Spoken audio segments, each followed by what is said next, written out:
To get perspective from the GOP is Florida Representative Cory Mills. Congressman, I want to thank you for joining us.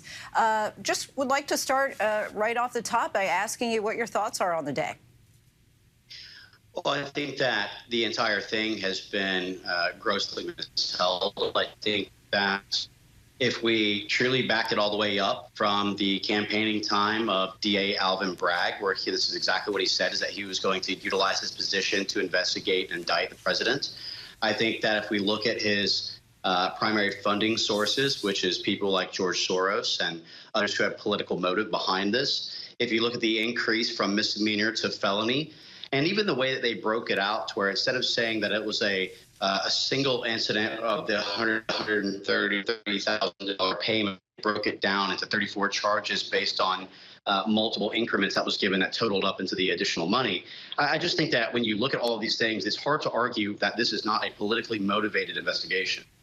And I want to take a step back for a second, because the former president does have the presumption of innocence on his side. The prosecutors have the burden of proving him guilty beyond a reasonable doubt. Why do you think that a large majority of Republicans who are at least deciding to be vocal about this are not just letting the legal process play out?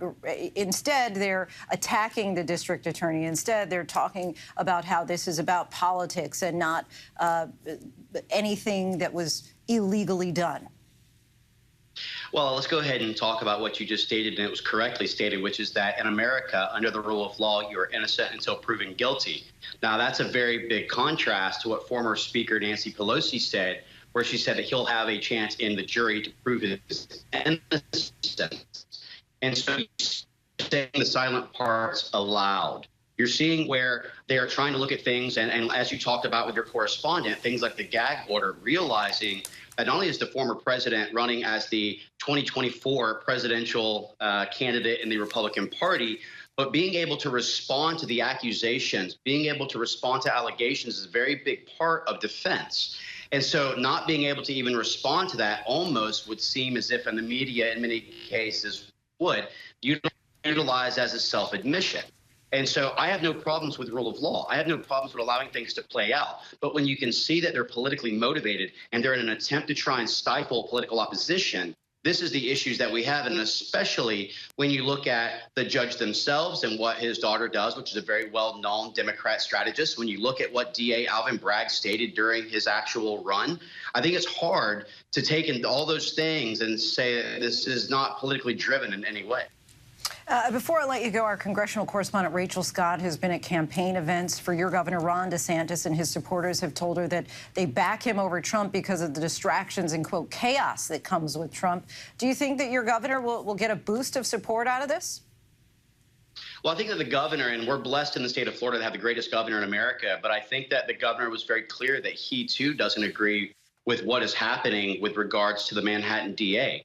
And so I think that, if anything, we've seen where it's been record people are rallying behind the president. As your correspondent had talked about, people like Senator Mitt Romney and others who have been very vocal about President Trump in a negative way are starting to rally behind. And what we want to see is the rights of his Fourth and Sixth Amendment, which has been continually violated, like it was in Mar-a-Lago, to be upheld. We want to see actual rightful trial. We don't want to see things that are being manipulated in our judiciary system being weaponized, which we have seen continually. And so we want to make sure that the American people know that we will not stand here in Congress as the majority for this weaponization to go against political oppositions. Congressman from Florida, Cory Mills, we thank you so much for your time. I appreciate you coming on the show. Thank you so much. I really appreciate it.